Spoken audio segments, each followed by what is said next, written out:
All right, what's up, everybody? We are back with another interview. I'm one of your hosts of the TheOtakuFix, JD, along with G. Have a very special one for you guys. The Lord of Goblins interview. I know a lot of you were excited, especially when the series came back to the channel, and of course, you found out the news that they're moving from Webtoon Canvas to Webtoon Originals. So I just want to go ahead and first off say, Mike, Rob, thank you for sparing your time and your days. I know you guys are busy, so just want to say first off, thank you for making time and doing this interview with us. And how are y'all doing today? We're doing great, JD. Thank you. Yeah, we're doing great. All right, great. So for people who do not know you guys and do not know what the Lord of Goblin series is, can you guys give a brief explanation on what the series I'll set is? to Mike on that one. Since it's his Yeah, baby. sure. Right.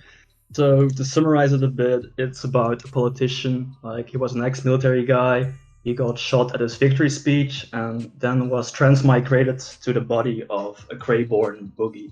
And a boogie is a kind of goblinoid, to simplify things here. He is basically at the bottom of the social ladder in that society, and he has to crawl his way up the ladder, make new friends, gain power slowly but surely. Make the world a better place, make his new world a better place for everyone. Yep. And by the way, I should note he starts as a goblin slave, so he's really at the bottom. Yeah, he's really low. Yeah, he's really low when he's the lowest of the low. Exactly. Yeah, he's the lowest of the low. When Mike says he claws his way up with his little goblin fingers. So, all right, first question: How did you come up with the story of Lords of Goblin, or was it a collaborative effort? Was it just one day, just woke up and like, you know what, I got a good story I want to tell, and it just went from there? How did that come about? Yeah, so me and Hadi, the co-author, we've been writing for a while before we started on Lord of Goblins.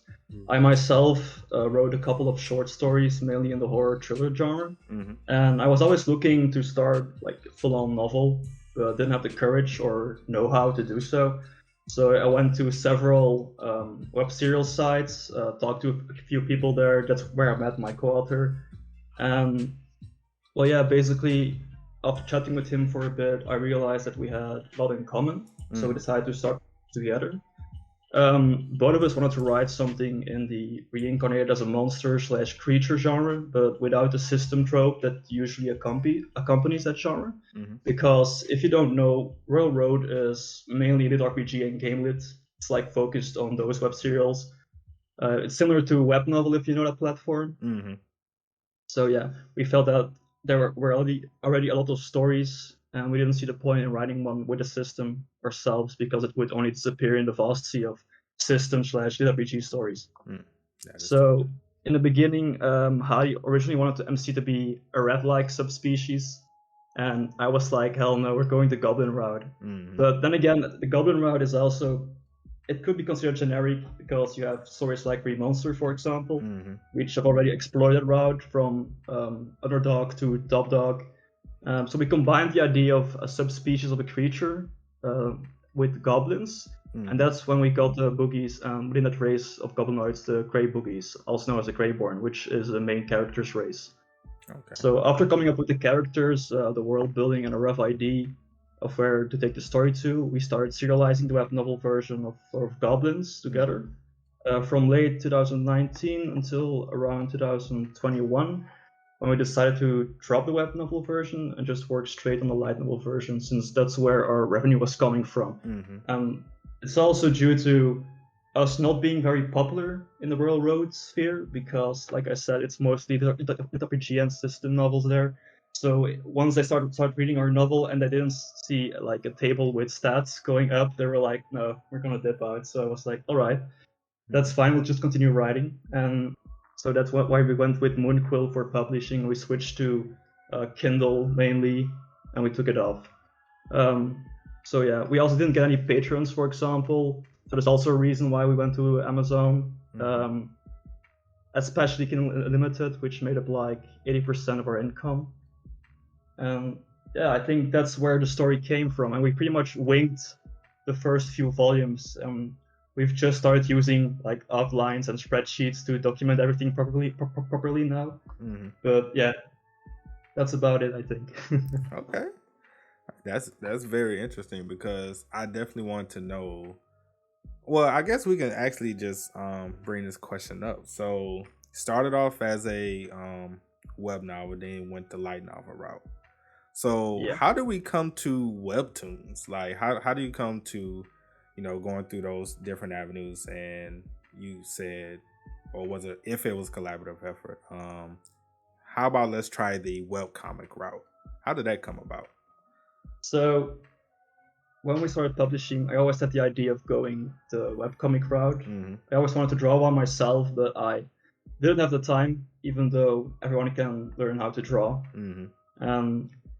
So basically, I was like, okay, if no one is going to fund me a webtoon, I'm going to fund it myself. Mm-hmm. So I funded the prologue episode, which is still online on Lord of Goblins. Mm-hmm. And I also wrote the script for that one, which is the only script I wrote for the Lord of Goblins series. All right. Which was a very amateurish attempt, but it still worked out somehow. So yeah, I basically pushed it. I pitched it to the CEO of Moonquill Moon, and he was, I guess, vibing with it. He wanted to go through with it, and that's when he started filming it. And that's where we are now, I guess. That's interesting because I always find it interesting, just making that transition. Was it a hard transition to make, or did it was it a lot easier than you expected it to be? I mean, a bit of both, I think. Some episodes are easier, as Rob knows, to adapt, and others require a lot of editing and scrapping of certain events or characters. Mm-hmm. At first, I was a bit, how would I say it, perfectionistic about it. Like, I was too much of a perfectionist because I didn't want to have too many deviations in the story. But over time, I learned to realize that the webtoon is an adaptation and not directly like the source material. Mm-hmm. So yeah, it's mainly been the adaptation, like the deviations from the source material, that's been the most difficult part for me as an author. Mm-hmm. I don't know anything about the art or the rest of the script work. That's for Rob to answer. Mm-hmm. But yeah, in my experience, that's been the main hurdle. Okay, and I guess we can transition to Rob to elaborate further on it. Yeah. So once they were done, once they decided to go the webtoon route, and they'd actually already done kind of a prologue that they put up. They put out. That's the point where they realized that maybe we need a little extra help on this on the script, because none of them had ever done a comic strip before. They didn't really know how to script it or what to do with it, and so they put out a call. I think it was on Discord. And it just so happened that, I happened to be subscribed to that Discord channel. And so I was one of the people that answered the call. And so I said, okay, I think I could do this. So I and some other people submitted, they gave us a sample, which is basically the first chapter of the book, and said, okay, script this. And I was the one who did it most successfully. Not entirely a surprise. I mean, I actually literally, I know it's probably reversed here, but I literally wrote a book on how to write manga. Wow. So that's actually one of my areas. I actually teach script writing at the college level here in Canada. So I just thought it would be a fun challenge, basically. I'd done script writing before, but not comic. I had never scripted a webcomic before. So I thought, okay, this could be a fun challenge. And so I thought, so I signed up. I did. But even for me, there was actually a learning curve, because I even had to figure out I had to create a webcomic script format for it, because there wasn't one, and there isn't one. This is one of the dirty secrets of the comic book industry. There is no standard format for comic book scripts at all. There's different companies like Marvel and DC that have their own kind of format that they suggest, but they don't actually officially use anything. And there's definitely not one for Webtoons. So I had to come up with a whole format to work with it, and that details you don't want to go into. But the point is that so then once we sat down, I read through the book, went through it a couple times, and then I began breaking it down, chapter by chapter. And of course, the challenge of turning a web novel or light novel into a webtoon is, of course, one is a visual medium, one is a medium that's taking place more in the reader's heads. Mm-hmm. And right. yeah, so that's where things get really tricky. Especially Mike and Hattie, the other author. A lot of their content turned out to be stuff that wasn't very visual. They were often, as your English teacher might have said, show, don't tell. Well, they told most of the time. They didn't show a lot. Right. There were some bits, so I kind of had to. That was part of the challenge, and for me, it was part of the fun as well, adapting it and figuring out, okay, how do I make this into something visual? Right. So sometimes we had one chapter of the book would sometimes be 3 episodes of the webtoon because there's just so much content we had to cover, and also they had a lot of information at the beginning of the book, like about the setting and such. Which, if you just give the reader just big piles of information, they get bored and they wander off pretty quick. So we had to kind of figure out, okay, so how do we add some more action to this? How do we play with the story a little bit? And so yeah, it was a fun and it was a challenging process at first. We didn't, as you could hear a tiny bit from Mike about how our Mike and Hattie wanted to do something that was like dead book accurate at first with the webtoon, and then it was me coming in basically saying, look guys, we can't do it web accurate. We have to view this as an alternate reality telling of the story, because after all, you can't do it one for one. It's just not going to work. Exactly. And so we even butted heads a few times at the beginning, but now we're great friends. It's fine. Exactly. But because it took practice. We learned to trust each other, and I now, of course, Lord of Goblins is much as precious to me as it is to them, because I've had to go through and I've had to translate everything, and it's been a lot of fun. It's been a lot of fun. So also, that's the bit. Yes, Mike. Oh, sorry. Yeah. So I was going to talk about, like, once I was reading the script that Rob made, I realized that, oh damn, I need to rewrite my story a bit here, because some of his scripts were like really good, and I wanted to add them to the light novels. Like there's this chapter with the centipedes, right? Where Gorza and Gurm are running from the centipede. That wasn't in the original story. And in the original story, they just went back home and started discussing, like, I guess their food and stuff. I think it was, yeah. I was like, okay, I need this centipede in my story. So we wrote it in a separate chapter. And I think I'm almost done with my final run of the definitive edition of Volume 1, which is a rewrite version, which is more closer to the Webtoons version. And we're going on a volume basis and basically rewriting it, so it reads better. First off, there are less errors grammatically, and it's more accurate to the webtoon itself. Yeah. And also another thing that's quite funny. Before Rob joined the team, I was like researching several materials about how to write web novels and light novels. At that point, I had been writing Lord of Goblins for I think a year and a half, but it never hurts to read some guides and stuff and keep yourself up to date. And it was actually Rob's book that I bought and read. It was the one about how to write light novels and web novels, I think. So I was surprised when he joined the team. I was like, no way. Ain't no way this is happening. That's great, because I do want to kind of piggyback off of that. So you're writing the definitive version to kind of more aligned, stay in tune with what the webtoon is doing. But before you decided to go ahead and rewrite, did you get a lot of feedback or flack about how the webtoon doesn't, match with the light novel? Because we do a lot of series on the channel, and some of those series are novel based first. For example, that's why it was interesting to hear that you guys did the webtoon and then like went that way, because most of the series we do are all light novels that are converted to webtoons. So we see a huge difference in the a lot, because like you said, Rob, that you can't put everything from the novel into it, because it could be too boring for the reader who just want to see or visualize what's going on, and then they can't visualize a lot of just the walking through a city or something, like they want to see it. So that conversion process is something crazy. So to hear you say that is actually pretty dope, because we don't get that side of it most of the time. Yeah, definitely. So and also, so do you guys, before you before you decided to go ahead and rewrite it, did you and Rob, did you get a lot of flack for how they're just so different, and because they have those pure web novel and light novel readers that if it does get an adaptation in another medium, it has to be exact. It has to be exact. It has to be what made the series, made them fall in love with the series in the beginning. They don't want nothing changed, because I see a lot of that with series like Honest Reader, My S-Class Hunters, series like those. It's in all forms of media though. Yeah. When it comes to that, when you have the diehards, they feel the way they feel. Like like I'm gonna use myself. Like I like the Last of Us TV show. I beat the hell out of the game so many times, but watching the show, I'm like, they missed this part. They missed this. Like, no, I hate it. They changed this. They changed that. Why would they make this happen? And then, parts that are like hit home to you in a different way, it's not even appearing there, so you're just like, what the hell, like, why do you do this, so I mean, hardcore can be rabid and crazy, dude. So yeah, I can kind of relate to that. For example, I've read the T-Bait novels, they've got out a lot of like special stuff out of there. I'm like, why? It was so nice.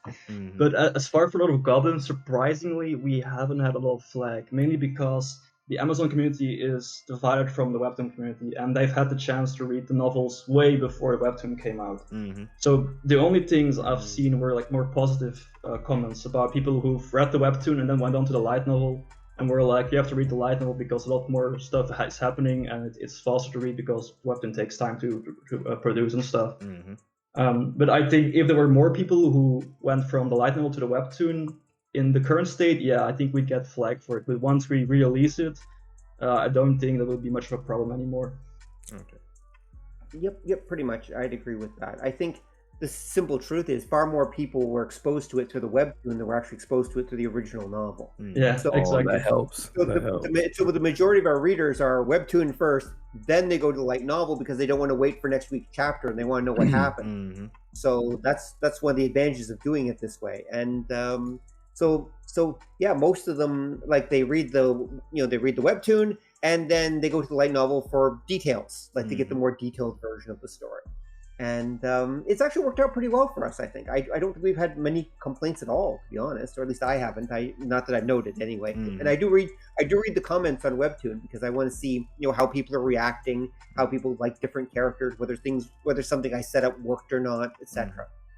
I think like the most negative comments we've gotten is from our schedule, or like the amount of panels in each episode. It's like, you guys are lazy, work harder. And I'm like, dude, calm down. Wow, if they only knew, dude. They only knew. But to be honest, there've only been like a few in the entire series so far that like have been so rude. So it's mostly positive, and I tend to ignore those comments as well. Yeah. We received a few less than favorable comments, I can say, as well through our time. So yeah, it's to be in the public eye, right? That's exactly right. If you have an audience, some of them are going to be grumpy or unhappy or leave snarky comments or whatever. That's just the nature of being a content creator. Right? That's just the way it works. That is the truth. Got to have thick skin for this type of stuff. Exactly. Haters gonna hate, but the fact that you have haters shows that there's people that you're doing something right. Yeah, that is true. That is definitely true. Because most of them are jealous. That's the way it is. They wish they were you guys. Oh man. Well, I'll be flattered if they did wish that. That would be something that I would definitely be flattered by. Like, I guess sometimes you just don't realize, how much of an impact you have until you start getting these particular comments or people writing you say how, your series or your videos or whatever the case may be, whatever you do in life, affected them in a positive way. So you kind of don't really realize the impact you have until people start letting you know about it. Yeah, you never know. I used to do a podcast that was an audio drama podcast, like radio plays. So I had full casts of people reading. I used to write them, produce them, direct them, the whole bit, and even act in them sometimes. And we did it was called Kung Fu Action Theater. You can look it up. And I stopped a long time ago, but we used to do this. And we did about 50 odd episodes, 50 odd shows that we did. And for years afterwards, I would occasionally get emails from people, from listeners, and who would thank me for saying things like, I was really depressed and I listened to your shows and they really helped me get through a tough time or things like that. So just thank you so much for doing it. And it's and other people who like write to you and say, I was really inspired by you, etc. And so that's one of those things. It's a great feeling when that happens. It makes it all worth it. It makes it all worth it. like me as an author, I've had some authors come to me and be like, Lord of Goblins was the reason I started writing my own light novels. Which Sure. in our space, technically, we're not a light novel. We're an original English light novel. But I like to tag myself as a light novel because I think it's a light novel. It has all the specifics of a light novel. But also in the Webtoon, when you read some comments, it's like children talking about it at their playgrounds. They're talking in the comments like, yeah, we were discussing this on the playgrounds. And it just makes me happy. And I'm like, yeah, the story did something good. It's always good to hear. Yep. And the comments about people like dropping they're in the middle of it's like, I'm reading this in the middle of class on my phone because I got my notification.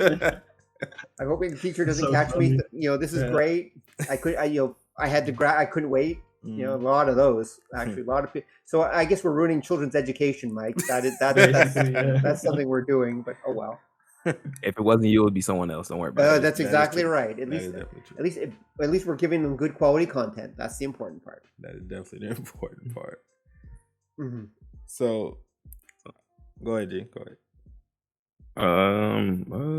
So how many people actually work on this series? I know it's you two, and then you said one more, but is there anyone else? So there's me, Hadi, Rob, Moon, and Chloe, which acts as an intermediary between our team and Light Comic Studio. And then I believe there are like 3 artists working on the Webtoon itself, one for storyboarding and sketching, one for line art, and one for coloring and post-processing, though it changes depending on the workload, I guess. So there will probably be few artists working on the Webtoon depending on the deadline. So about 8 in total. How many in total? About 8. There's about 8 of us in total. Yeah, about 8. Yeah, so basically 4 of us on I was going to say North American, but Hattie and Mike are not in North America. So I guess, 4 of us on the writing, editing side, production side. And then on the art side, there's 4 of them that are working on the project. 1 coordinator and 3 artists. Okay. So it works out. It's very much a group effort, yeah. Yes, it is. How's communication with that? Like, how often are you guys like in a Zoom call or something like to?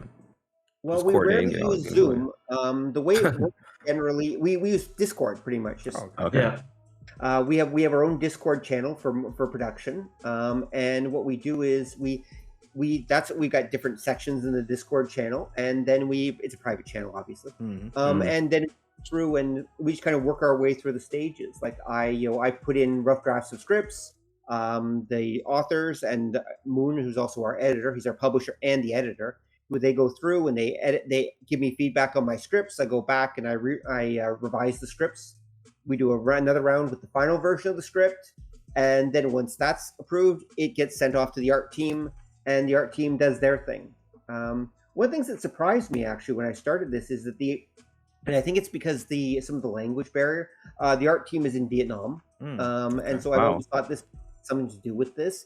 Is that they give us pretty much zero feedback on, like, they don't comment on the scripts, they don't really participate. They're just like they just do whatever they're given, basically. Occasionally they will come back to us and say, could you give us more detail about something in future scripts? But that's kind of about it.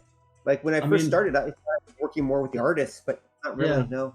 That's actually quite interesting because I sometimes check up on their Facebook page because Light Comic Studio has a Facebook page. And for the announcement chapter, like the episode about the Webtoon original release and stuff, they made a post about that, and I roughly translated it, and it came down to like the artists being really happy and even one of them crying and stuff. I was like, why did I hear anything about this? They're so silent, and then they post this deeply emotional stuff that's like 200 words long about how emotional they are about this news. So yeah, they're definitely involved in this. It's the language barrier. It's the truth. Exactly. I mean, some of them do speak English, but again, that's not all of them do. And so because of this language barrier, it's basically we hand them the script, and their English is good enough to handle the script and go through it and get what we want, but they don't talk to us really, even through Discord. Yeah, and if I'm not mistaken, they also translate most of it for their artists. Yeah, they have like separate spreadsheets for the characters and then the Vietnamese version of it. So yeah. Wow, that's pretty intense. That's pretty intense. I was gonna ask like how much were you guys affected by COVID, but you guys sound like you're affected by something else regardless. Like because of your communication barrier and everything like that. That's insane. Well, actually, COVID did go through our art studio at one point. Yeah. They pretty much all got sick, and so all got COVID, and so that put a nice dent in our production schedule as well. They were out for a while. It's also because of remote work. So basically, in Vietnam, they have very strict regulations concerning COVID. So we had our main artists, I think the line art artists, was held up in Hanoi, in the city, and remote work isn't ideal for Webtoons. Like, it works, it's just way slower, and we got less updates, and then people got sick in their families and had to visit them. I think we had like a 3-month blackout or something with Lance's team, with the Light Comic Studio. We were pretty concerned about it as well, because I mean, you never know what's going to happen with the studio. Like, they could take a big hiatus or whatever. So yeah, but in the end, it all happened. I mean, it's all good in the end. Right. Yeah. Yep. It all worked out. Like everything. Yeah, it all worked out. Yeah. Yeah, it all worked out eventually, sort of. I mean, it seems like it's working out great so far. You know, the means justify the ends, right? Everything's starting to come together. And you know, you guys about to be an original, which I guess I'll go ahead and ask. Even though I know you guys cannot answer said question. Any news on a release date? Or release window, release year? I can say this because I've seen Moon say to like several commenters, we're gonna release in Q2 of this year, basically. Yes. Okay. That's, I think, all I can say about it. Yeah, I think we'll take that. We'll take it. Yep. The first half of this year. Let's go with that, and just And we've got a whole lot of stuff in mind to go along with it, which I can't talk about as well. But I can just say that there's some surprises coming to go along with the launch. He said first half of the year, and we're already halfway through the first half, so that's good news. Very soon. It's very soon. There we go. Yeah, exactly. Definitely good news. So we hope that the fans will really enjoy it, and I'm very sure they will, based on what we've got. I mean, there is one thing we can talk about, because it's not produced by Webtoon. We're making a short animated video, like I think it's 30 seconds long. Yeah. And we're trying to like push it onto Webtoon so they can like market it as well. So if that works out, I think we'll have a lot of eyes on us, because the quality, to be honest, is pretty nice. Well, you know, we'll market it out as well. So, you know, if y'all allow, we'll love to. If y'all allow, we'll love. You know, if you can make a reaction video on it. Yeah, we'll love for you guys to send it to us, and you know, we'll definitely make a video on it as well. All right. That's all. Yeah, it's beautiful based on the production stills we've seen so far, and anyway, it should be really impressive. That's Mike's idea to do this. Mike and Moon decided to do this, and I have to say I'm quite impressed. Yeah, I see Moon's wallet, and I'm like, that wallet can be used for animation. And then he tries, and then he just gives me money. But in the end, I think it'll be worth it. So yeah, it's I think it will. So based off of the short animation 30-second clip that you were just referring to, is there any talks or ideas of an actual anime adaptation of the series, or is that something you're striving for? Yeah, we're striving for it. No, I do tend to hope that once it gets posted on the Webtoon social media, that some people might be interested or contact us, but I'm not keeping my hopes up too high, because otherwise I'll be disappointed probably. Yeah, fair enough. But yeah, at least Webtoon will be like, damn, that's a nice trailer. So that's something. Yep. In the end, it's actually up to Webtoon, because when we became an original, we basically sold them our souls, because that's how it works. So basically, that's on Webtoon at that that's on Webtoon to decide, not us, unfortunately. All right. So what's the overall goal with the Webtoon of Lord of Goblins? Is it just because, you know, sometimes with different medium adaptations is to push a specific thing, like, you know, the anime adaptation pushes the manga sales, or the sometimes the light novel sales. So is that kind of was the goal with the Webtoon, is to push the light novel sales of Lord of Goblin, or was it just you kind of reversing, you want really the light novel to now kind of push the Webtoon and do you want the Webtoon version to really be Yeah, the leading so platform? it's a bit of both. It started out as mainly a marketing stunt for the light novels because I mean sales were pretty good, but we're still very small compared to the bigger authors in our genre. But then as the Webtoon went on, I was like, damn, this could be like something big, and it might turn into something much larger than me and Hadi, which it did. And well, obviously the dream of every weeb author is to get their story adapted into an anime. So that's that as well. But yeah, we're trying our best to improve every day, finding mistakes, correcting those, writing new content. And like I said before, we're writing old content. But yeah, the goal is also to just have fun in the end. Just a few arts, write, work with amazing people around the world, basically. Yeah. That's one of the great parts of this project. We've gotten to work with amazing people from all over the place. Yeah, that's true. By the way, I should note, I think I'm allowed to say this, that one of the things we've done for the original is that we went back and had a number of the chapters redrawn. So yeah, we did. So anyone who has anyone who's read the original, the original canvas release, you may want to go back and reread it, just because we've got new art in there, and we've kind of done our best to kind of give it an even stronger start. Now the art in the original was quite beautiful. Oh yeah, there was some beautiful art in there. Agreed. So to elaborate on that, actually, the artist of the first 2 episodes, I think it was until episode 7, was a totally different. Yeah, it was a totally different artist. She also did the covers for the light novels, but I think she was working alone or didn't have assistants because she was outputting a few, like 1 a month on a lucky month. And in the end, she just left without much notice, and we were like, oh damn, now the art style has to change. And it actually turned into a much, between quotation marks, easier art style, so more artists can work on it. So that's why we have like 3 people working on it. And yeah, I feel like if we're going original, we should like remake those chapters so they're consistent with the other chapters. Yeah, because I was definitely going to ask about that. That the art did kind of change, and I'm glad you kind of said, okay, this is the reason why it changed. Even though the before art style and new art style, I love both, so it wasn't really affected. It didn't affect me. Yeah. But I'm definitely glad you brought that up because I was going to ask that.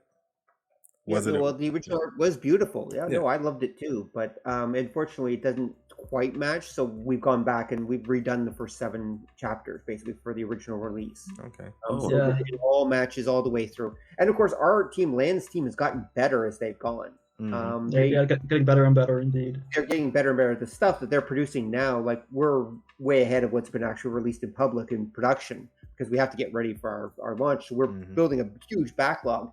And stuff that people haven't seen yet is gorgeous. Like there are some chapters that are coming up that are just spectacular art-wise. I mean, they're not solo leveling spectacular, but they're pretty damn good. So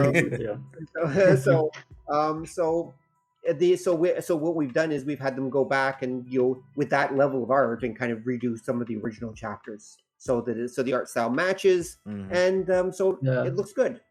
Also, another note, like the cover art, that's how I met Land Studio. At first, it was only a Land at first, so he did my cover art. And then after a while, another artist took over. So the style kept changing. And I've had to commission like 3 versions now of the cover art. And the latest version is on par with the Webtoon style. So we also had to update our light novel covers to match the Webtoon style, just for branding, because it's easier to recognize the story that way. Yep. So how long does it normally take them to I don't know if you guys know this answer or not, but how long does it normally take them to kind of do a chapter? As far as when y'all get them the script and then they give it back, how long does that normally take? So about 2 a month maximum, and now we're trying to push 3 a month with the original status. But it's volatile. It's been volatile in the past. Now it's more stable. It used to be 2 on a good month, and like a minimum of 1. Yeah, that's especially when COVID hit. It went down. It went down pretty low.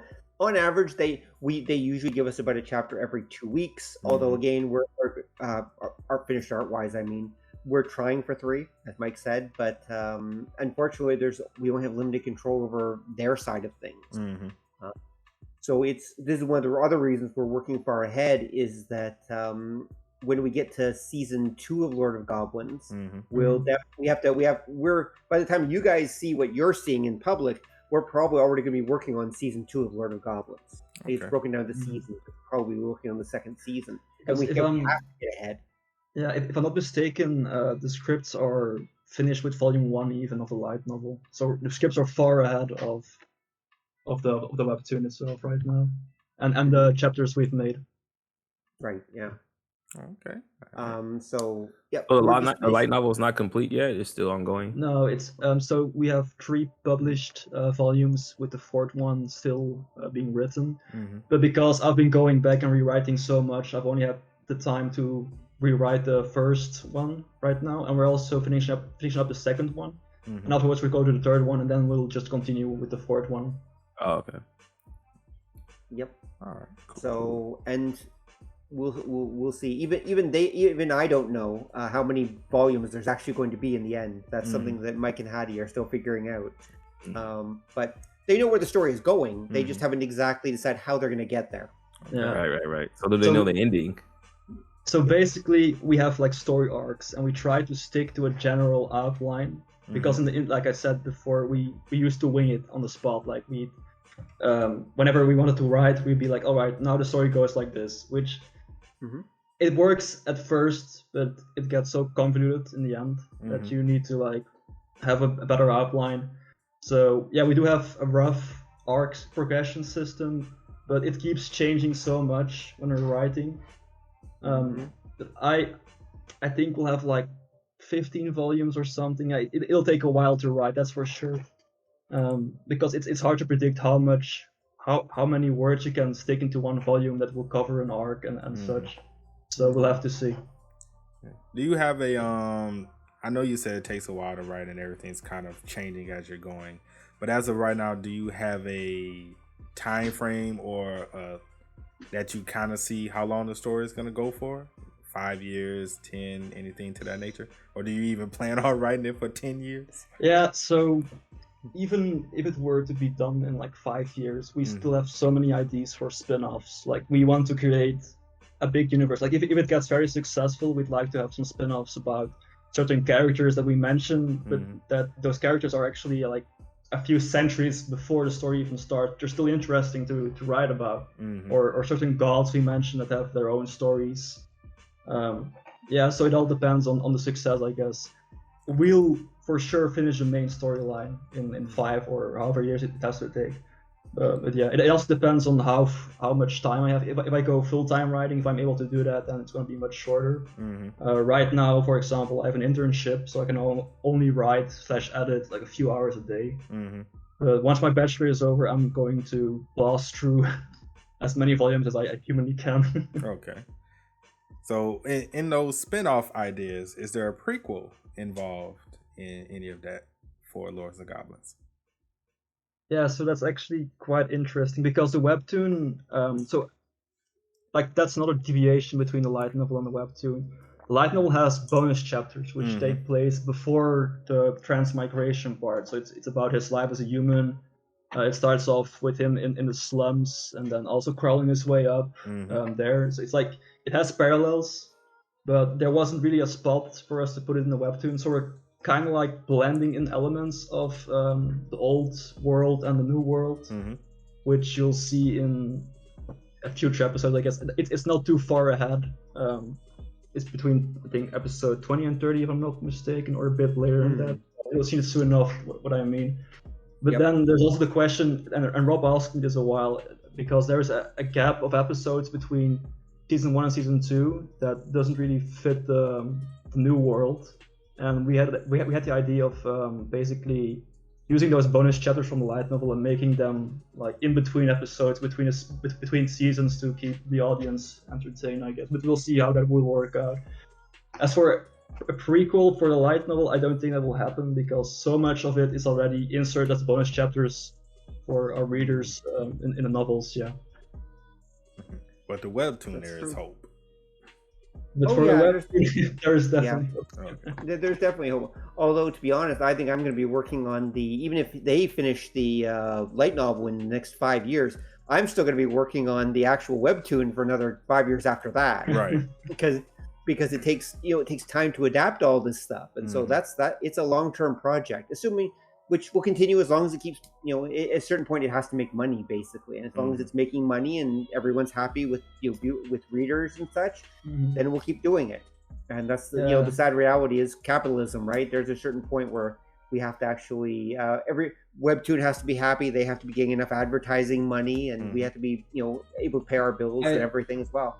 I think that's also like a classical fallacy of starting creators, thinking that everything will happen fast, like in a couple of months. I've seen so many, for example, Canvas creators who just stop their story after like 6 weeks because they're not getting picked up or anything.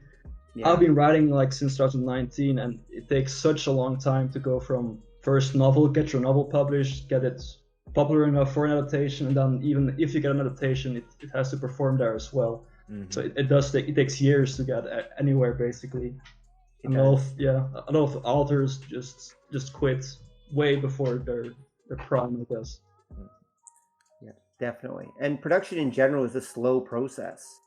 My scripts are way ahead of where the art team actually is. I'm like, I think it's like 15, 16 scripts ahead of the art team at this point. So what's funny is that I write a script. So I write a script for them, and we go through the process, and I submit it, and it gets added to the script bank. And eventually, maybe about 5 or 6 months later, the art team gets around to my script, and it takes them 2 weeks. They turn it in, and then I get to read it almost like a fresh reader because I've pretty much forgotten what I wrote by that point. It takes so long to get back that I'm actually one of the readers. It's like, oh, this is great. So, oh wait, I wrote this. Yes. But it's one of those things where I get to read it fresh. I write it and I get to read it again just because the gap is so long. And then you guys the audience doesn't get to see it for even farther after that. Right. It's just not a process for people that are not patient. You have to be super patient with this. Otherwise, also very consistent. Keep the daily grind going. Combine it with your work life, and make sure that's also healthy, because if you work too much on one thing, it won't end well. Let's put it like that. Yep, that's true. That's very true. So that is one of the nice things about our slow process. It's slow, but we're not burning ourselves out doing it. Right. Yeah. So I do. Since you guys have gone through the ringer of going through the canvas and getting noticed, do you think it was very hard getting eyes on the series when it was a Webtoon canvas series, opposed from like when it was the light novel? Do you think it was harder for people to find the series as a canvas series? And if so, what do you think could be done to improve the canvas section of Webtoons as a whole? Because we've talked to a lot of artists and authors, and everybody has their different ideas on what can be done to help improve the canvas so it's easier for people to find their series and to find other series. So what is your take on that? So I think we got pretty lucky because editors pick out certain Canvas stories and feature them. For example, in Hidden Gems, there's a section on Canvas for it. And they also have it on the front page of Canvas itself and also on the front page of the app. So we got lucky there, and we got picked up pretty early and started gaining quite a lot of subscribers that way. But I've seen amazing stories on Canvas with like 1,000 subscribers who never get noticed. But yeah, for some it takes longer. For others, like us, I guess it's fairly fast. But there isn't like an algorithm like on YouTube to rank certain Canvas series. It's only like you have this genre tab on Canvas, and then you just sort by recently posted, and it gets swarmed by all these creators, especially the romance fantasy tab. Yeah, fantasy as well. Yeah. Like we basically post an episode, refresh the page, and we already see like 5 new entries in front of us. So it's really competitive there. So yeah, we got lucky, I think. Yeah, I'd agree with that. We mostly just got lucky. I mean, but there is also the element of a quality product, quality story, putting it out somewhat consistently. I mean, that makes a huge difference. Consistency is everything. Is you have to train your audience to come back each Wednesday for a new episode or something like that. Something that I have noticed is that the series was way more popular on scanlation sites than on Webtoon itself. Yeah, I kid you not. Like the Russian translation was for so long so much more popular than the the Webtoon English version. I think we had like 50,000 readers on a Russian site, on a random site, and on Webtoon we had like 10,000. I was like, damn. Wow.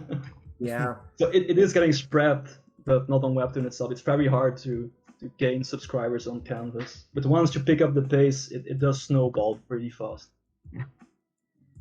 Yep. That's great. Yeah, I just know a lot of people say, it's hard because it is so much competition, and I know it's definitely hard finding series, because if I would go to Canvas, I literally have to schedule out maybe like 30 minutes to an hour to go through Canvas. Yeah, the sorting and categorizing is pretty bad. Because not only do you have like thousands and thousands of creators uploading their works, you also got people uploading scans, translations from scanslation sites as well. So it's that you have to maneuver to. And, of course, it's always about finding something that you're actually interested in on top of all of that stuff.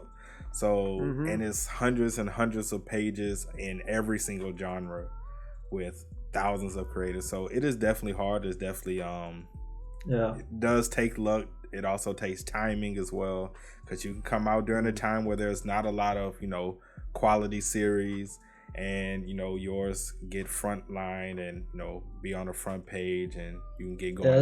That's also like a problem I've noticed. The series that do get featured, the editors usually like read 1 or 2 episodes, even if there are more out, and if the art is somewhat decent, they'll feature it straight away, even if the story isn't that great. So you'd also have some stories Canvas series with a decent story and like average art, and they'll get picked up way later than the stories with a mediocre story but good art. It's also a problem I've noticed. So, it's just one of those things. I guess as time goes, the system gets better, and probably be more cohesive. Yeah, we hope so. That's all we can hope so. Nice. Just hope, give feedback, and hopefully they listen and make adjustments accordingly.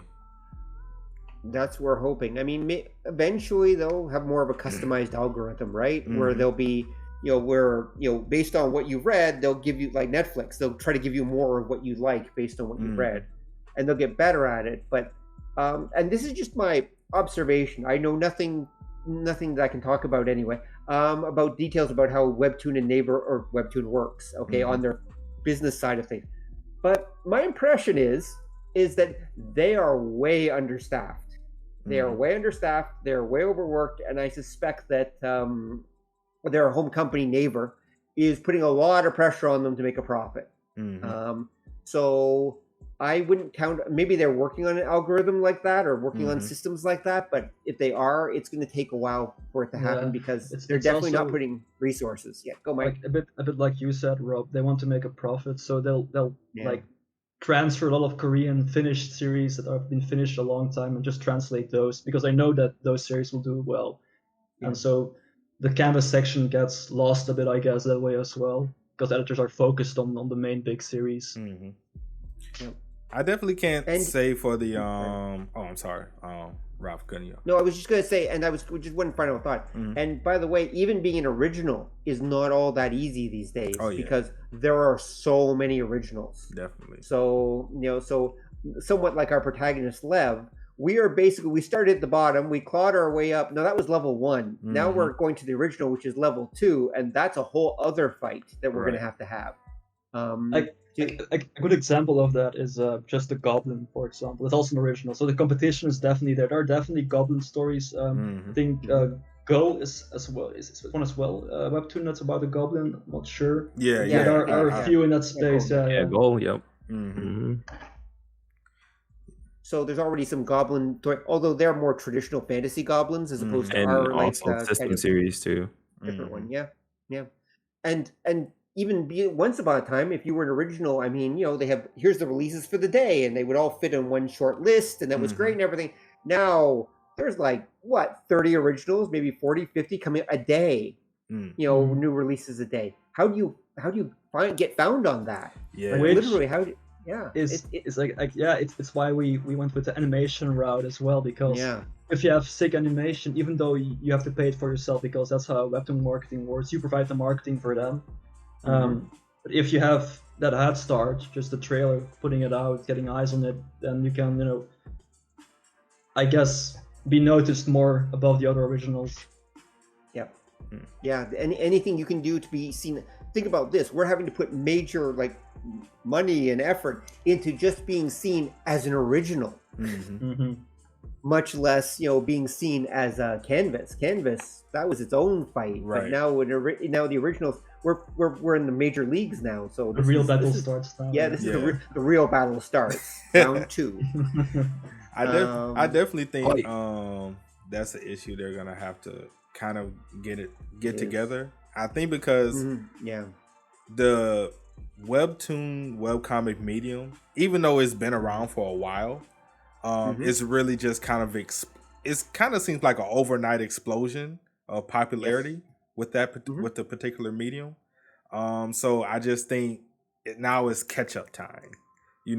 Catch up to all the exposure, all the hype, all the clicks, all the mentions, all the engagement they're getting, because I'm pretty sure everybody expects whatever they do to become big, but it's another thing when it becomes big too fast and you have to now play catch up, along with playing catch up to keep up with the current times, as far as whether subscriptions or anything to that nature. You also have your competition in different markets and everything that's doing the same thing you're doing. And so now, on top of trying to keep up with the trends, keep up with the time, gain your own set of IPs, from your competition and compete against them. So I just think it's a big catch up for them, and just trying to make it work is going to be a hell of a job and a hell of a task, which they can do, of course, if they put the effort into it. And they take it as seriously, listen to the creators, listen to all the feedback. It can definitely get done. It's definitely gonna take time, which resources. Yeah, and a lot of resources. There's the key. A lot of resources. In the resources. Yes, it really is that simple. And we don't. Talking about IP, actually, have you guys, I know Rob has, but have you guys read about the recent Webtoon press release about the new slate of originals coming to Webtoon? They're actually taking a lot of web fiction right now from that has been published already and adapting it into Webtoon format. So they're changing their business model as well to take stories that have already been written out and have proven to be successful, but are Western, so that's a difference here. And they're adapting that, and it's also tapas, it's only a neighbor Webtoon. But that's happening as well on the side. Yeah, that's something that's going on in the background. Are you familiar with Atheon Books? You know Atheon Books at all? I want to say I've heard of it before, but I don't want to. They're one of the largest publisher, aren't they, Mike? Of RPG and progressive fantasy and such. Yeah. Okay, let me ask you a question. Do you know He Who Fights with Monsters? That IP. It's like the biggest one in the RPG sphere, I think. I'm trying to see because it's been so many translations with different names. I might have heard of the series, but it's probably under a different name. No. This is English. Oh, this is English. It's English. It's original. Yeah. Oh, okay. This is American publishing. No. This is English. We're talking about Western stuff. We're not talking about translation. Okay, so no, I haven't. So the point is that American publishers are their Webtoon is now approaching American publishers and saying, "Hey, would you guys be interested in having some of your top books become Webtoons?" Like the DC stuff and all of that stuff. Yeah, kind of similar to the DC stuff. Yeah, so they're or should I say they're doing deals with them at this point. And so we expect to see more of that. Expect to see stuff that's English original, based on successful novel series in English, now getting Webtoon adaptations. That's part of their strategy, at least in English at the moment, anyway. At least in North America. That's interesting. I did not know that. That's very interesting. And so, it's you actually. This is almost all. Has been press releases, as Mike said, but a lot of this is going on behind the scenes, and so. I mean, we can't talk more about it, but we're somewhat involved in some of that. Okay. And so we can't. I'm just pointing out that this is going. Expect to see like a bunch, maybe about 6 months from now, sometime between now and the end of the year. You're suddenly going to see an explosion of like lit RPG and progression fantasy and other webtoons, basically like original ones or semi-original ones based on popular novels coming out. The one I want to see is Dungeon Crawl Carl. Oh yeah, which is definitely. which is my favorite lit RPG. Are you guys familiar with Dungeon Crawler, Carl? You ever heard of that? No, I can't say I have. If you can, find it. I It is will. like one of the best novel series. I cannot recommend it highly enough. It's like one of the most. Like, It starts yeah, tiny bit just- slow, but just the covers alone of that novel are insane. yeah. And even better is the audiobook. Oh, you have to, if you're going to go through it, find the audiobook. Okay. Find the audiobook for Dungeon Crawler Carl, because it's read by Jeff Hayes, I believe is the guy who reads it. And that dude is like a modern. You're gonna listen to the audiobook and you're gonna think, okay, so this is a full cast audiobook. Like there's like about 12 actors here. No, it's one guy. And it's one guy doing the perfect female voice and Carl's ultimate macho male voice. Same person. I think I found it. Dungeon Crawler Carl. Yeah. Dungeon Crawler Carl. I found Yeah, Dungeon Crawler Carl. Yep. It's pretty straightforward. Basically, the this intergalactic federation or whatever empire basically shows up to Earth one day and basically turns the Earth into a giant kind of reality fantasy game show kind of thing. It's basically a giant death battle competition is what it is. But oh my god, like he's really creative. It's also very funny. It's darkly funny. In fact, the creator, when they ask him, he says he actually considers it a horror novel. He doesn't consider it a lit RPG. He considers it horror, but it's really can't recommend it enough. Once those IPs come over in an adaptation form, it will be really interesting. Oh yeah, to see that. Yeah, that would be amazing if they were. And I bet it does. For what I know, it's either going to get. Actually, I wouldn't be surprised. It might even get a live action series because it's pretty popular. So, I know Jeff Hayes has mentioned that he's been doing deals with Hollywood, so something's up anyway. But anyway, that's a good one. So yeah, I mean, so expect to see a whole bunch of these like Western fantasy novels, basically. Again, more lit RPG, that kind of stuff popping up as webtoons. We're kind of at the leading edge with what we're doing, but there's a lot more coming. Yeah, I'm gonna definitely have to get more into the lit RPGs. It's so many genres, and I myself, even though I've read a lot of series up to this point, I really started reading webtoons around the time the channel started. So, and I've read a lot, like more than probably a lot of other content creators. So, and I'm still learning about new series and new genres every single day. So I'm definitely going to have to invest time and get into this particular genre, especially after the rave reviews y'all have given. No. Actually, what you want to look for, don't look for lit RPG. You can, but I'd progress. It's actually, there's a greater kind of more umbrella genre, which is called progression fantasy. Okay. Progression fantasy. Look that up. Okay. Because that includes lit RPG, but it also includes, they're basically all stories about characters that start weak or whatever and then kind of are working their way up. Or it's also more so game lit than lit RPG, like the classical system sense. It has game elements in there that like attribute to the progression elements. Okay. Yeah, exactly. And not all progression fantasy has game elements either. Some of it's just about characters working their way up through a system, but it could be a social system. It doesn't have to be a video game type system. So that's why I recommend people to look up progression fantasy. There's a whole if you're interested, go look up the Reddit progression fantasy. It's literally called our progression fantasy for the Reddit group. And you'll find all, or you can Google it, or ask ChatGPT, whatever. It'll tell you. It's also why we try to market Lord of Goblins as a progression fantasy, because I think that audience would enjoy it as well. Because it's like Rob said, you struggle through a social system as well. There's also progression in there. Yep, exactly. So our progression fantasy, folks, check it out. That's the genre. It's one of the fastest growing subgenres, I guess you could say, of science fiction and fantasy. Like. Period. It is basically the fastest growing genre right now. That's great. And has been for a couple years.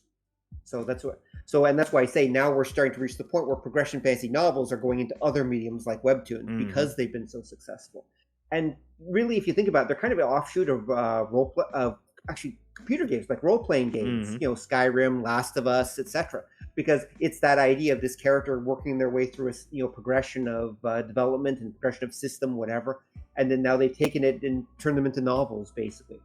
Some of them are so game lit, as Mike said. So effectively, it's kind of like you're reading your way through someone playing a game almost.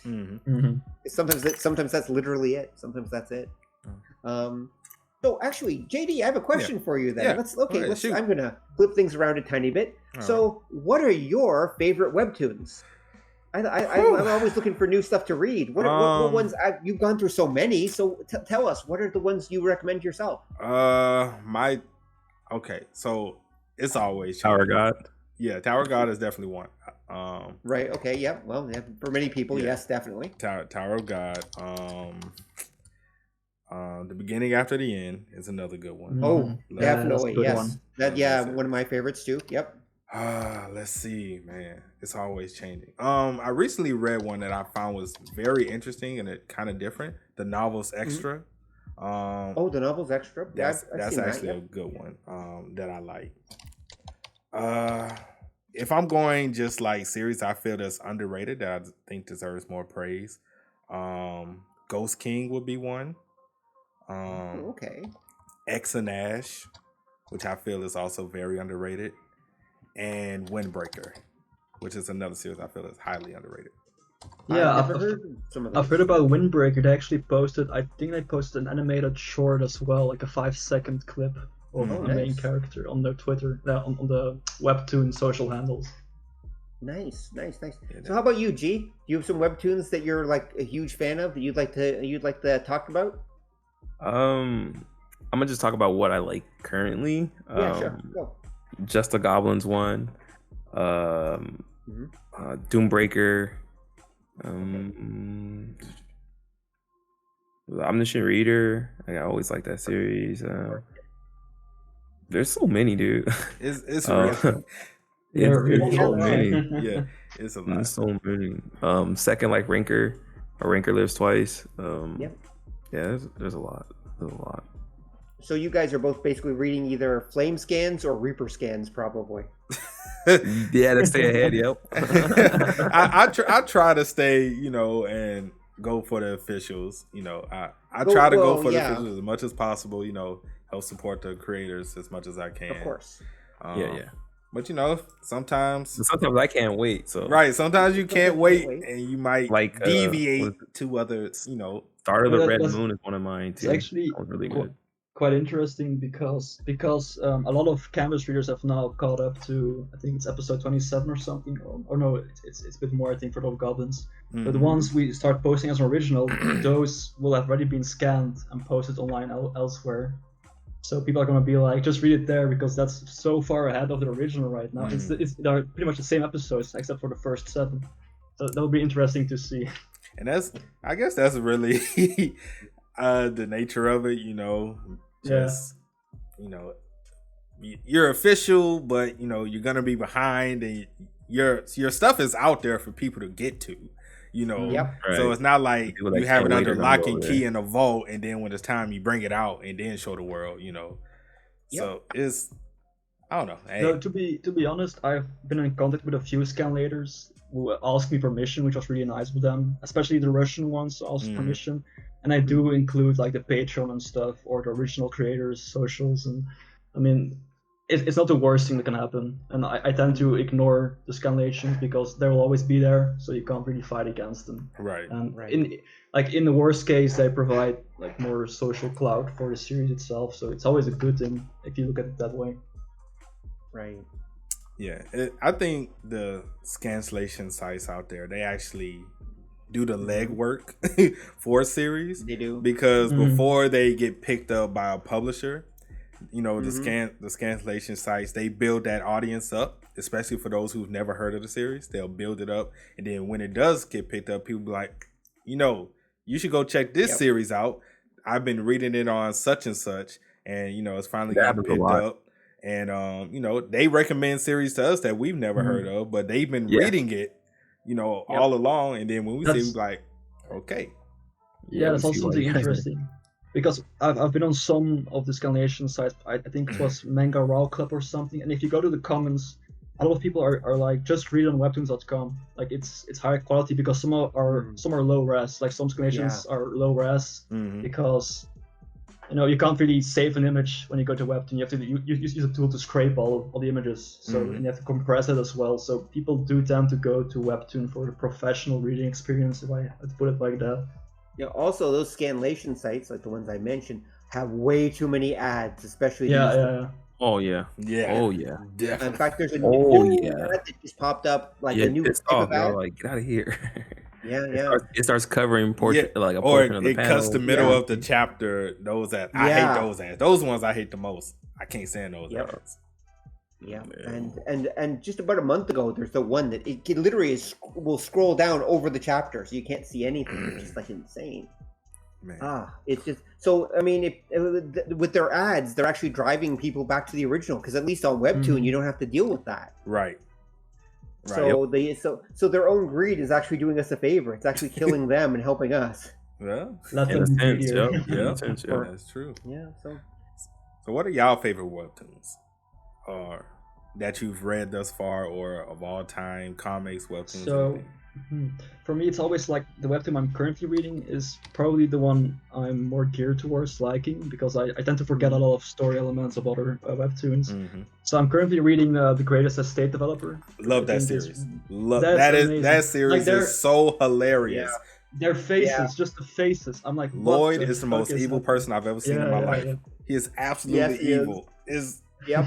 oh my god.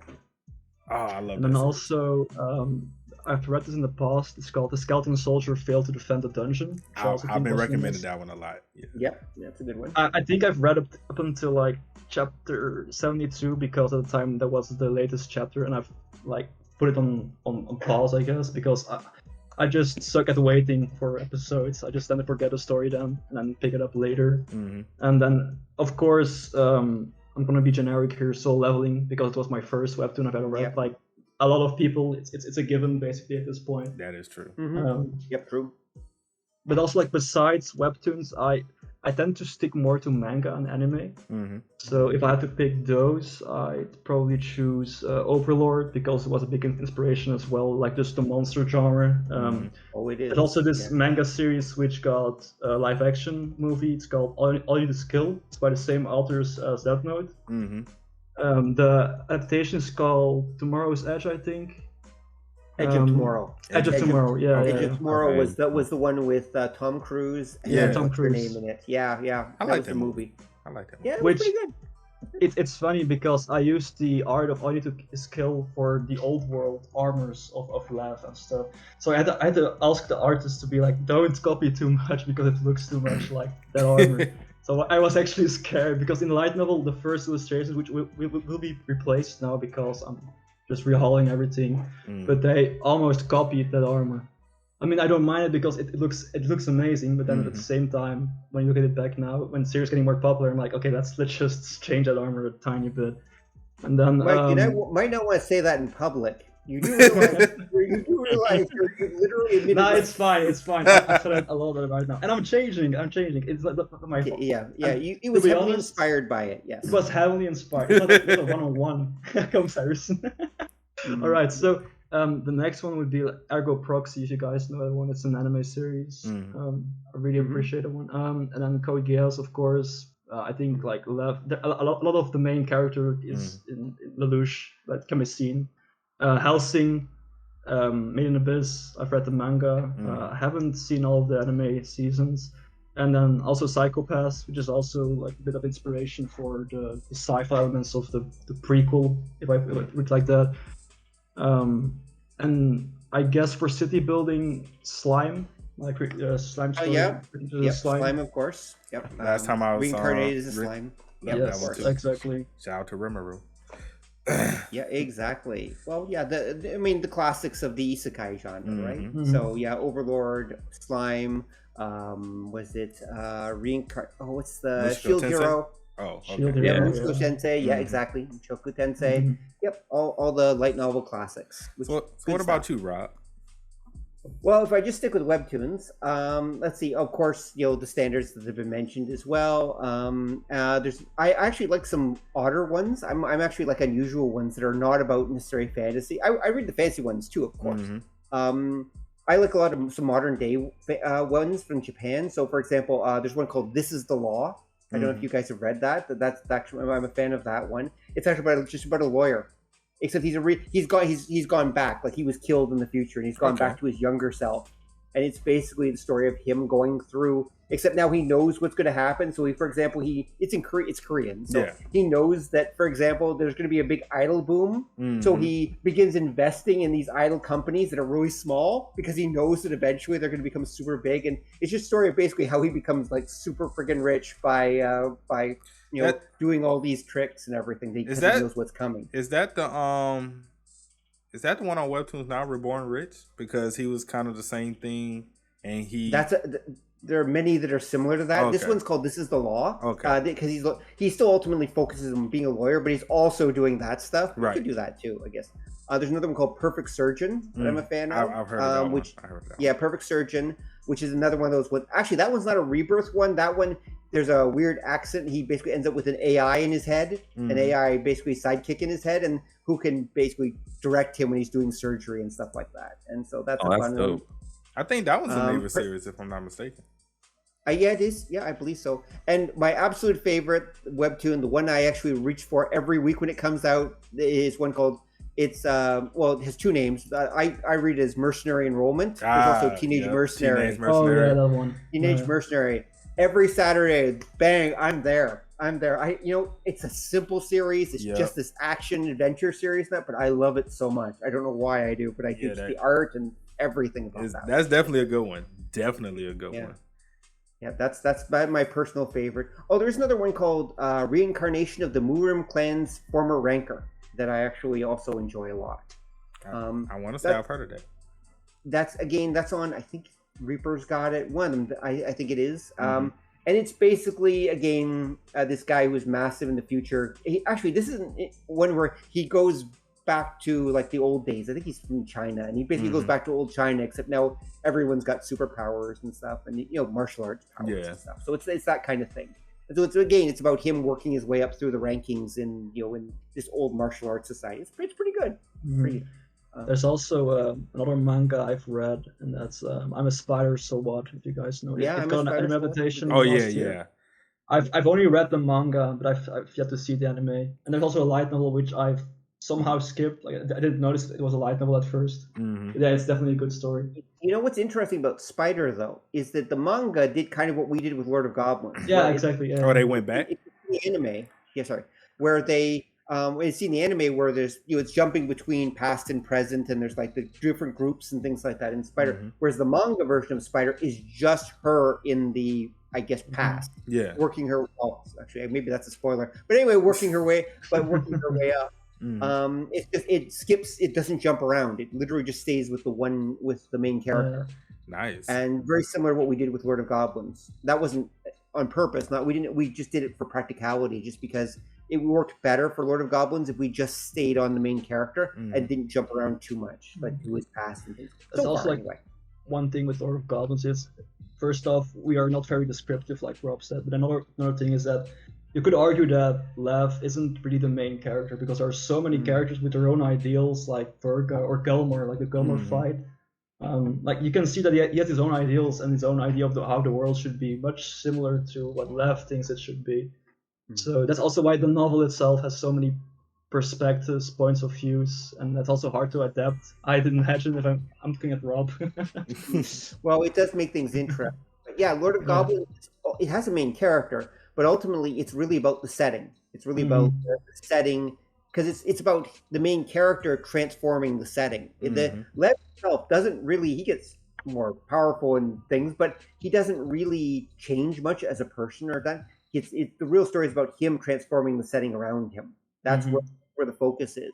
And so where a lot of the story and the way it jumps around and the way it moves is because it's really about the setting. It's as much about his supporting cast as it is about him. Not unlike Slime in some ways. The Slime is very similar to that. Where it's about Rimuru's town or city or whatever, his supporting cast, as much or if not more than it is about him. He's just kind of a viewpoint character. And that's how Lord of Goblins works too. And I think that's one of its strengths, actually. It lets us, we're just not locked into just his perspective. We are getting stories of the other characters as well. it's also like humanizing the antagonists a bit, which I always like it in stories when you like give another perspective and you're kind of like, I mean, fair enough, right? He's kind of right here, and then Lev is also right, so I'm not sure who I should like vouch for. And then it plays out, and you see how it happens. But yeah, it's always nice to see that perspective as well. Well, there are just different perspectives, as you said. There's not necessarily there are a few evil characters, but there's not that many of them. Most of them are just selfish rather than evil. They're selfish, yeah.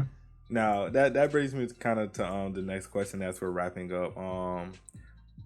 Mike, first question for you. What's your favorite character to write in Lord of Goblins? And Rob, what's your favorite to write a script around? So for me, it's gonna be really obvious. It's the main character, Lev. For Hadi, I'm gonna answer Hadi's part as well. Hadi likes to write Verga. It's like the main antagonist of the first season. Yeah, you go, Rob. And my favorite is Volker. Actually, Volker, like Lev's support, like assistant support character. I found him very funny. Yeah, Volker is actually one of my favorites. And in fact, actually, there are a number of original Webtoon, or we'll call them Webtoon original chapters. Okay, they're a number that I wrote myself to kind of fill in some gaps. I saw a few. In the way they wrote it, there were a few gaps that had to be filled. Let's just phrase it that way in the setting or events and things. Most of them are actually about Volker. Actually, that's who I usually ended up writing. Not always, but a lot of them are actually about Volker. To elaborate a bit further on what Rob said, basically we have some chapters where we like mention a random name that never appears again, and Volker has a relation with that person, and Rob like makes this amazing side story, which I mean it could be added to the novel as well, but I'm like, there is a line where I don't have to add everything that happens in the webtoon to the novel. So yeah, it's a Webtoon original episode. Yeah, and there's other Webtoon original ones coming up as well. Yeah. So I've actually even created a few characters. There are actually a few characters that are only and again, they were created because I just needed a narrative character. I needed a character to fulfill this role in the story to make the webtoon work. They weren't needed in the novel, but they were needed in the webtoon. So we have to do that sometimes. Yeah, it's also interesting for novel readers because it gives new characters and new story elements to read about. So it's still a new experience for them as well. Exactly. So, but yeah, Volker is definitely. I do enjoy. Actually, I like Verga too. I have to admit, I do like Verga. Is actually fun from just writing evil. Writing evil is actually a lot of fun. Yeah, and another one I really like to write is Hemgull, like Hem. The boisterous, boisterous second right hand of Rack. It's also a really fun character to write. Yeah, I noticed you give him way more time than you do Rack. Him gets way more attention. If I have to give you the truth gets revealed. Yeah, so there's like a small thing that happens with him. It's not really a spoiler. It's just funny. There's a whole episode or a chapter dedicated to them just drinking with him. Just the gang just drinking, getting drunk. That's how much effort we put into that character. It's just fun to write about it. I haven't scripted that yet. I look forward to it. Yeah, that'll be a fun one to script. It's in volume 2. Well, then I'll be getting to it sometime later this year, probably. But yeah, no, that's the thing. But yeah, no, you the thing is, when you're writing, they're all your kids, right? When you're doing even as a scripter and that, I have to kind of think through all their voices, and I have to, I'm crafting my own alternate reality version of the novel. So in some ways they're my characters too, and so you just fall in love with all of them, or most of them anyway. There are exceptions, but. It's also like it gives you motivation to continue writing because it kind of expects the characters that they're like talking to you. They're talking like about why aren't you writing my story out? Like the characters do talk to you. At least in my experience. Yep, that's very true. Definitely. And that can be annoying sometimes because sometimes they don't want to do certain things. That's Definitely. Well, I definitely want to thank both you, Mike and Rob, for again making time for us today. I hope you guys enjoy your weekends. Thank you. Looking forward to Lord of Goblins returning for all of us to read again and take this journey with Lev and see how high he can actually climb in the ladder and everything. So he can go pretty high. I'm definitely you'll see. I'm definitely looking forward to it. You'll see. Definitely looking forward to it. Well, you have to read and find out. Yep. All right. So anything you guys wanted to promote other than the other than the series, any side projects or anything you guys are doing? In my case, not really at the moment. I'm Mhm. actually kind of between major projects that I'm working on, and so I've got some things that are going, but nothing that is in the promotion stage at this point. Mhm. I mean, you could check anyone who's watching if you're interested. You could check out my How to Write Manga book and How to Write Web Novels and Light Novels books. That's what I'll promote. Okay. How, Mike? how about you, Mike? Yeah, for me, I have several ideas I want to write out, but they're always like in the outlining stage. Then I realize I have to work on Lord of Goblins, and I have to Yeah. put in more time to that because that's the big thing right now for me. Mhm. But yeah, once I have more stories, I'll be sure to let you know. All right. Exactly. Sounds good. Well, yet again, thank you guys for giving us your time. Everybody, make sure to be on the lookout for Lord of Goblins coming very soon this year. Yep. Maybe Yep. right on corner, They 2 said months first away. half. They said first Right? half. They said First first. half That's of what the they year. said. You heard it from them. It didn't come from us. On our words there. Yeah, exactly. First half of the year expected to pop up sometime, and beyond that, that's all we can say. That's because that's otherwise Webtoon will send out their assassins to get us. So if Moon doesn't get us first. But no, thank you guys. Thank you so much for having us on. And by the way, thank you so much for the love you've shown for Lord of Goblins. I mean, watching you go through like 20 plus episodes of Lord of Goblins a couple weeks back was a joy. That really was. Yeah, it was a joy. Yeah. Because from our point of view, we're getting to see it from the audience's eyes. Like it's literally we're totally different than the rest of your audience in the sense that we are actually getting to literally watch the audience experience it, and that's you guys. Right. And that's for a truly unique experience. It really is for us anyway, for us. And so it's wonderful. So thank you so much, JD. Thank you for picking Lord of Goblins. We really appreciate it. No problem. We do. Anytime. And I'll make sure to cover it when it comes out as an original. And I wish you guys nothing but the best. And I hope Lord of Goblins becomes one of those series that's talked about for a very long time. Hope so. I want to be writing it for another decade or so. And Mike does too. Maybe not the original book, but he wants to be working in that setting for at least another decade, right, Mike? Exactly. Definitely. Okay. All right. We'll catch everybody next time. Peace. Yep. Thanks, everyone. Peace.